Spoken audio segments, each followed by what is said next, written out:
पश्चिमी बंगाल की सीएम ममता बनर्जी दिल्ली में नीति आयोग की बैठक में शामिल हुई। इस बैठक के बीच से ही निकली और आरोप लगाया कि उन्हें बोलने ही नहीं दिया गया। सीएम बनर्जी के इस दावे में कितना दम है, इसकी सच्चाई भी सामने आ गई है।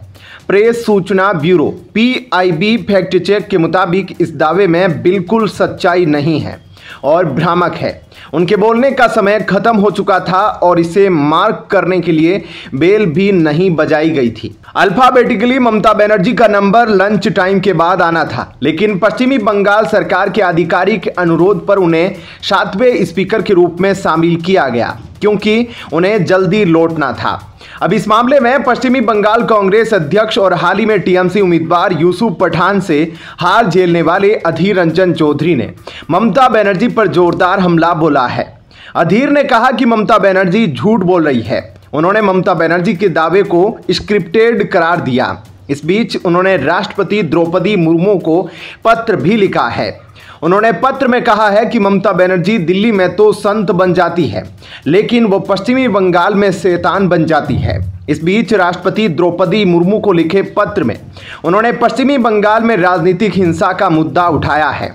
चौधरी ने 2 पन्नों के पत्र में लिखा, मैं पश्चिमी बंगाल में सार्वजनिक जीवन में शिष्टाचार और कानून व्यवस्था बहाल करने के लिए आपके हस्तक्षेप की मांग करता हूं। मेरे लिए व्यक्तिगत स्तर पर राज्य में अराजक स्थिति को देखना न केवल परेशान करने वाला है, बल्कि बहुत पीड़ादायक भी है, जिसका कारण सत्तारूढ़ पार्टी का विपक्ष के कार्यकर्ताओं, समर्थकों और समर्थकों के प्रति क्रूर रवैया है। उन्होंने कहा, लोकसभा चुनाव से पहले पश्चिमी बंगाल में सत्तारूढ़ पार्टी द्वारा फैलाए गए आतंक के कारण विपक्षी पार्टी के सदस्यों और कार्यकर्ताओं को काफी नुकसान उठाना पड़ा। लेकिन बहुत गहरी चिंता वाली बात जिस पर तत्काल ध्यान दिए जाने की जरूरत है, वह है पश्चिमी बंगाल में चुनाव के बाद हिंसा जारी रहने और विपक्षी कार्यकर्ताओं को धमकाया जाना। अधीर रंजन चौधरी ने ममता पर एक के बाद एक आरोप लगाए और यहां तक कह दिया कि ममता झूठ बोल रही है कि उन्हें बोलने ही नहीं दिया जाता है। वह खुद बंगाल में तानाशाही करती है। अधीर रंजन चौधरी ने कहा, नीति आयोग की बैठक के बारे में ममता बनर्जी जो बातें कह रही है, मुझे लगता है कि वह झूठ बोल रही है। यह बहुत आश्चर्यजनक है कि किसी राज्य के CM को बोलने की अनुमति नहीं दी जाएगी। ममता बनर्जी जानती थी कि वहां क्या होने वाला है। उनके पास पहले से ही स्क्रिप्ट थी। अधीर रंजन चौधरी ने दावा किया कि जिस तरह से राहुल गांधी की देश भर में लोकप्रियता बढ़ रही है, उसमें ममता बनर्जी को जलन हो रही है।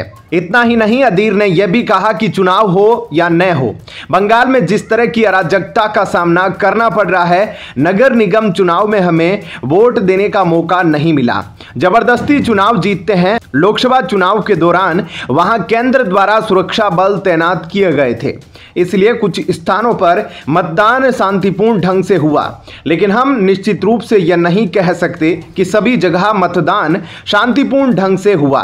अधीर रंजन चौधरी ने कहा कि दिल्ली में ममता बनर्जी संत की तरह नजर आती है, लेकिन कोलकाता आते ही इनका रूप बदल जाता है। बंगाल में अघोषित आपातकाल है, तानाशाही का स्वरूप रोज देखने को मिलता है। ममता लगातार झूठ बोल रही है कि बोलने का मौका नहीं दिया जाता है।